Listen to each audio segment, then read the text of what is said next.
মৌসুমী স্বাভাবিক লঘুচাপের ফলে সারা দেশের আবহাওয়া আংশিক মেঘলা সহ কিছু জায়গায় বজ্রবৃষ্টি হতে পারে। সেই সঙ্গে আবহাওয়া কিছুটা বাড়তে পারে বলে জানিয়েছেন আবহাওয়া অফিস।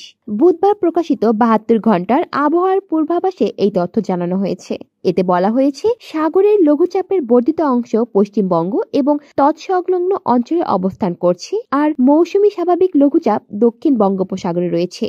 ফলে আজ দেশের আবহাওয়া আংশিক মেঘলা থাকতে পারে এবং আবহাওয়া শুষ্ক থাকার সম্ভাবনাও রয়েছে।